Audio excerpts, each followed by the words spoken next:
When you think about the name Mookie Blaylock, you automatically probably have good memories of a guy that was a great NBA player during the 90s, well-liked by teammates, great personality, one of the well-known Mookies that's ever been around sports. When you think of the name, you automatically think Mookie Blaylock or maybe one or two other guys. But Mookie has also battled alcohol for much of his life. And today on this episode of Distant Replay, we're going to talk about some of the arrests and crimes that he was involved with due to alcohol in that battle, which eventually saw him sentenced to 15 years in prison.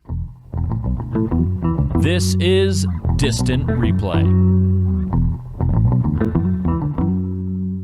Well, we're talking about Deron O'Shea Blaylock, better known as Mookie Blaylock to you and to me and to all NBA fans. He played in the league for about 13 years, point guard, had a great career, former first-round pick. Today is the feature of this episode of Distant Replay as we go back through the true crime and do another episode on the show. Mike, welcome in. Good to talk to you. Hey, Ben. We're back with another true crime sports episode on Mookie Blaylock, and a name that I think most, if not all, of our audience will definitely recognize. Yeah, I'm looking forward to this one. He's one of the bigger names we've done so far. We've done some pretty big athletes, but Mookie's definitely one I think a lot of people will recognize because he had a very good NBA career. So as we always do, we do a little bit of background on him, kind of his life, his career before we get into the crime. So let's start with that. Yeah, so Mookie Blaylock ended up, if you know Mookie Blaylock, you know he went to Oklahoma eventually. Well, he started the JUCO route, the junior college route, ended up at Oklahoma. He was a part of that memorable 1998 Oklahoma squad. They made it all the way to the championship game. That team was highlighted by Blaylock and Stacey King. They were the team who lost to Danny Manning and the Kansas team in the championship game. Right. I remember that game, Ben, because it was one of the first times my parents let me stay up to watch an NCAA final game, and it was 50-50 at halftime, and then I had to go to bed. So 50-50 at halftime, that's a crazy score for a college game. Yeah, it is. Especially considering we just saw an Elite Eight game where the final score was 51-49 last night. So, all right, so he's drafted number 12 overall out of Oklahoma by the Nets in the 1989 draft. Played for the Nets, the Hawks, and the Warriors from 1989 to 2002. If you're familiar with Mookie Blaylock in the NBA, odds are you remember him as a member of the Atlanta Hawks. I think that's where he had the most identifiable years of his career. He made $32 million all told in his NBA career. And I know when I think of Mookie Blaylock, Ben, I think of him being a really good defender. He played kind of during the prime time of when I was getting really into watching basketball, and specifically the NBA. 6 times in his career, he was first team or second team all defense. He was a steals leader 2 times, NBA steals leader 2 times. He had more than 200 steals in a season 5 times. In an 82-game regular season. That's pretty impressive if you think about it. Yeah. All-Star game in 1994. And as a whole, along with all those steals, averaged 13.5 points and 6.7 assists for his career. And when you look at it, he came into the league a very good defender and sort of developed the offensive game as his career progressed. One of those kind of guys. I wonder, I'm trying to remember, what do you think made Mookie Blaylock so likable? He's one of those guys that I can just, when I think back to that era of the NBA, he's one of the guys that kind of comes to mind. And he had a really good career, but he wasn't MJ. You know, he wasn't a dream team member, right? So why do you think he's so well thought of or so memorable? First off, what you just said is consistent with everything I researched on him as far as his teammates and coaches. His coaches loved him, and his teammates respected him. Common thread throughout all the research I did on his playing career. I think that the guys that play defense like that, Ben, and you know you're going to get 100% effort, I think the fans really, really relate to that. I gotcha. You know, I just think he's that kind of player. And cool name too, right? Yeah, Mookie. Love it. Such a great name that Pearl Jam, the band, was originally named Mookie Blaylock. Wow, I did not know that. Yeah. So that's a little bit of a fun fact I found in my research. And they obviously ended up changing the name to Pearl Jam, but their first album was named 10. In honor of Blaylock and his jersey number. See, I had no idea about that. I definitely remember that album, and Pearl Jam's become one of the greatest bands of all time. I had no idea that was based on Mookie Blaylock's number. Yeah, neither did I. What a random fact that I found while researching. But, you know, we went through all the good things about Mookie Blaylock and his playing career. But obviously, if we're doing a true crime sports episode on him, you know, he definitely has some skeletons. So we'll get into those now. Yep, let's jump into it, and a lot of them have dealt with, violent crimes that we've done in the past, but this one focuses on alcohol primarily, right? It does. He did have some minor drug offenses, but his large problem throughout his life was alcohol. All right. So we start out in 1995. So this is when Blaylock was, to put kind of an overall sort of summary of his crimes. Since 1995, from 1995 to 2013, he was arrested 7 times for DUI. Man, that's right. Now, a bulk of those happened from 2007 to 2013. Like 6 of the 7 happened from 2007 to 2013. While he was still in the league in 1995, he had a DUI arrest. So this was an open container issue. So he got arrested for having an open container and marijuana possession in 1995.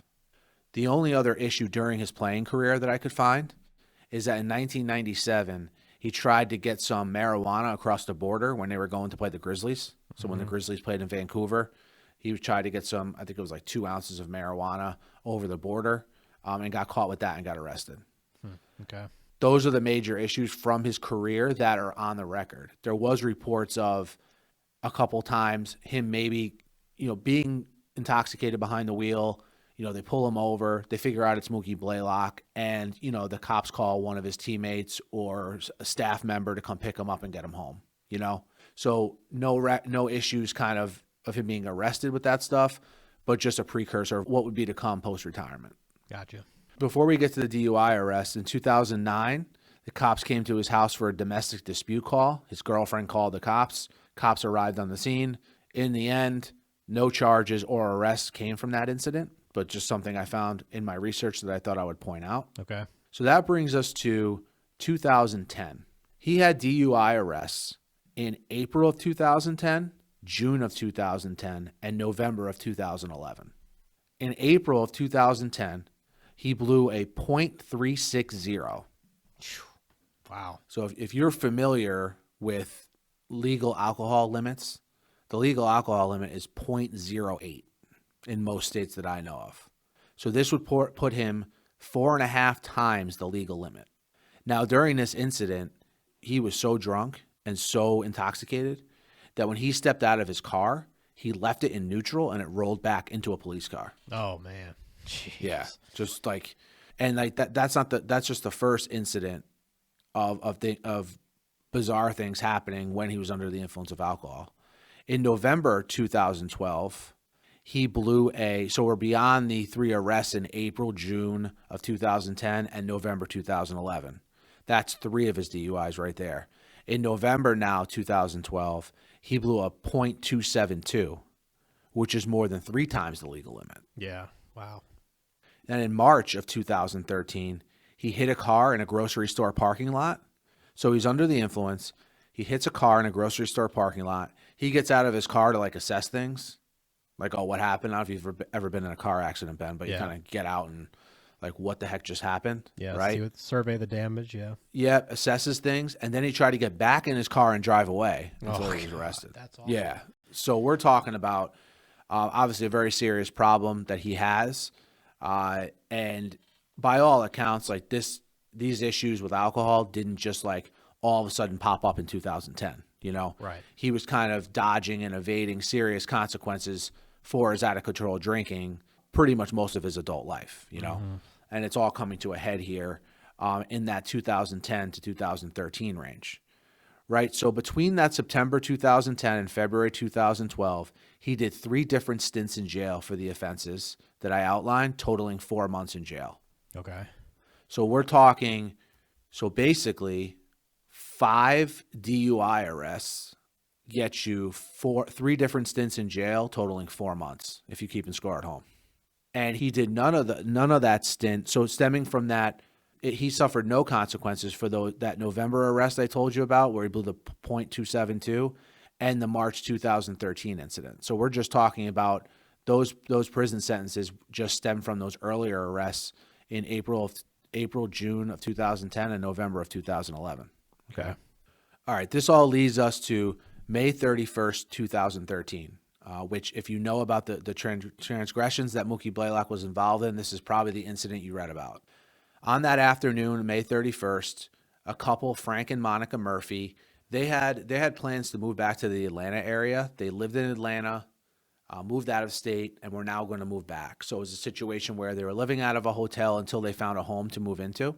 So Frank and Monica are in the car driving. Their kids are at a local hotel with their grandmother, with Monica's mother, when this is happening.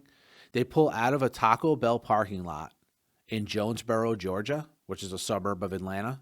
So a situation where they pull out of the parking lot, they're stopped at a light. When the light turns green, they start to drive slowly behind the car in front of them, right? So they're ramping up speed to drive through the light. Well, at that moment, from the driver's side, a black Escalade starts careening towards them at 50 miles an hour at a 45-degree angle. Oh, man. So they're in a situation where they can't move out of the way, right? They don't have enough speed going yet to kind of veer out of the way. You know what I mean? They're kind of in like a helpless situation, and they're behind another car. So it ends up that Escalade, as you could probably imagine, was being driven by Mookie Blaylock. Blaylock hit them. Now, the situation is, though, during this incident, he was completely sober, but he suffered a seizure while he was behind the wheel. The cause of the seizure, though, was alcohol withdrawal. Like he had been having problems with seizures in the weeks leading up to the crash, and it was a side effect from his drinking problem. All right. I didn't even know that was a side effect of withdrawals. I had no idea. I hadn't. I read a little bit about it. I guess it's not as uncommon as I thought either, because I had the same thinking you did. But it was a side effect from the drinking problem. Unfortunately, Monica was killed in the crash, and Frank was seriously injured. As I mentioned, Blaylock had several seizures in the weeks leading up to the crash, and obviously when this happened, he had to go see a doctor, right, after the repeated seizures. A doctor ordered him not to drive, and taking it a step further, he had Blaylock sign a form that prohibited him from driving, okay? Okay. So although and we'll get to the importance of what I just said a little bit later, and you add to that his license was already suspended from a previous DUI incident, and there were warrants out on him from that DUI charge the previous year that I outlined. Remember before I outlined those DUI charges that he had, the one from 2012, Yeah. where he blew the .272. Mm-hmm. You know, he had a DUI charge, a warrant out on him on a separate DUI charge regarding that incident. Okay, so we're talking about a situation where all the drinking issues that Mookie Blaylock had, the culmination of it is this terrible accident, again, where he wasn't drunk, but he was not supposed to be driving, and signed to that fact. All right? Mm-hmm. So we have a time period in between when this incident happens and when his trial starts. In the months leading up to the trial for the crash, he spent time in jail for the previous driving offenses, so the ones that he had outstanding warrants on. He ended up going to jail for a period of time for those driving offenses. He also went to an inpatient rehab center, but he was also at that time seen like frequenting nightclubs, strip clubs, and drinking. No, I couldn't find any reports of him driving during this time, but the drinking, from all accounts, didn't completely stop. Yeah, it doesn't sound like it. Now, the charges that Blaylock faced, remember, he was not drunk at the time of the accident, so the prosecutors were of the mindset, man, we're only going to be able to charge him with a misdemeanor vehicular homicide charge, which is a second-degree charge. It's a misdemeanor. And the max penalty for that is 12 months in jail, but most likely he would have got away with just probation. Skirting it again, potentially. Potentially, yeah, but there's a wrinkle this time. So in late April 2013, so like roughly a month before the tragic accident, Blaylock suffered one of his seizures at a restaurant and was taken to the hospital.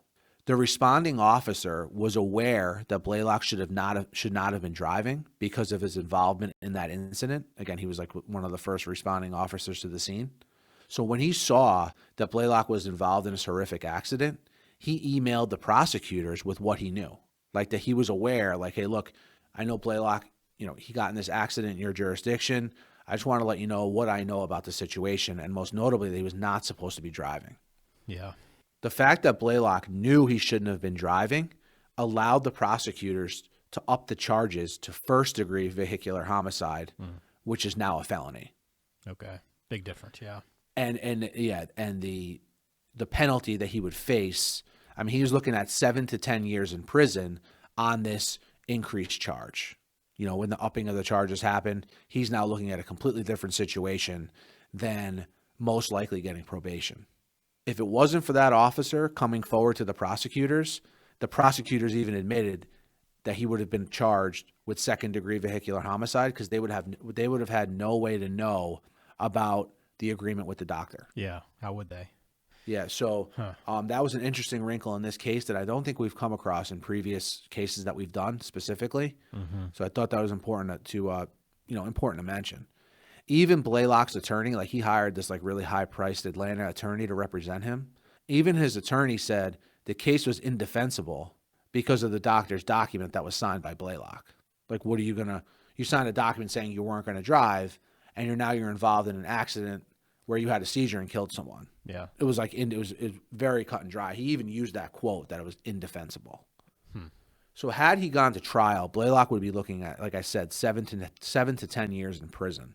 And because of that, on October 27, 2014, he pled it down to a 15-year sentence, of which he would only serve 3 years, and he was forced to comply with different orders of the court. And those include drug and alcohol tests, going to Alcoholics Anonymous, and doing a large amount of community service hours. And on top of that, he's forbidden from driving for 15 years. Wow. That's nuts, man. It seemed like he had a lot of good luck getting out of things, and it finally caught up to him where, it took kind of, I won't say a fluke, but it was kind of a fluke incident that led him to actually getting these charges increased because, what are the chances of that happening, right? To having that seizure and that officer reaching out and sharing that information. Otherwise, who knows what happens? And thankfully it did, because obviously Mookie didn't learn through these multiple incidents. And you had everything going, every reason not to drive. Forget just having the alcohol problem, but you had to sign that note and you had warrants out for you and you're still behind the wheel. And not to mention, how about looking out for his own health? He had multiple seizures in the weeks leading up to the accident. Yeah. So he knew it was a possibility that this could happen when he's behind the wheel. It's the whole reason he couldn't drive. I did do, during my research, obviously, you can't help but feel absolutely terrible for the family involved in the crash, for the Murphys. Their kids were not in the car, like I mentioned, but just Frank and his family left to pick up the pieces after Monica's death. Was just absolutely terrible to read about. And in the aftermath of all of this, there was a lot of questions on how he was able to avoid serious jail time. How was he able to have all these different arrests for DUI? How was he able to be so intoxicated when he got pulled over those times? I don't know. I guess that matters in how it's sort of legislated, as far as his blood alcohol content being so high over the minimum limit. Yeah. There was a lot of finger pointing, though, where law enforcement would say, well, we did what we needed to do, but the DA decided not to pursue, or the DA saying, we never had any knowledge of the arrest. There's a lot of finger pointing back and forth, and a lot of these incidents happen in multiple counties in Georgia. So it sounded like there was not a lot of communication between the jurisdictions on the different charges. And in some cases, he would get charged with DUI, and then he was able to sort of plead it down to a lower charge, like reckless driving or something of that nature. So it seems like you mentioned, he got a lot of breaks, didn't recognize he was getting breaks. It did not change his behavior. And this seems to happen in a lot of the true crime stories that we go through, where, the athletes, because of their status, are treated a little bit differently sometimes. And in Mookie's situation, he did serve jail time. He did have different stints in jail. He was arrested several times. But I think if someone whose name was not as recognizable had 7 DUI arrests, in advance, they might not have even been in the situation to be involved in this terrible accident. Yeah. It's a lot of poor decisions, man. Alcohol is a very bad drug for a lot of people, and it's tough to break that addiction. So we kind of see here, but man, it sucks because Mookie, you think back on Mookie, you think about his career, and he's well thought of by a lot of people, but definitely just a horrible turn of events and hate that it affected other people. Yeah, and it's the fallout with the victims of the families that when I'm researching this stuff, our focus on these episodes is largely on, the sports figure involved. Yeah. But the heartbreaking stuff is when you read about the family, and in particular, in this case, the Murphys. Losing a wife, losing a mother, it's just unspeakable. Yep, no doubt. Well, thanks, Mike, for taking us through this episode of the True Crime version of our podcast. Focus on Mookie Blaylock, the former NBA player, former first-round draft pick. We'll have more True Crime episodes coming up. If you're listening or watching on YouTube, please leave us a comment and let us know if there's somebody else on your list that you want us to do research and provide more information on here on the podcast. We got documentary recaps going. We're watching Last Chance U currently, but plenty more documentaries in the queue. Plus, we're always doing a game every single week, going back to watch that and sharing our thoughts, years later on what we saw. So, Mike, thanks for that. We'll talk to you again here pretty soon. Yeah, absolutely. And if anyone's looking for more information on Mookie Blaylock, SI did a pretty good feature on him, and you could find information on this case. It's relatively recent, so lots of reference material for you out there if you want to read a little bit more about Mookie's situation. And again, this is another listener recommendation. Keep them coming. Thanks as always, and until next time.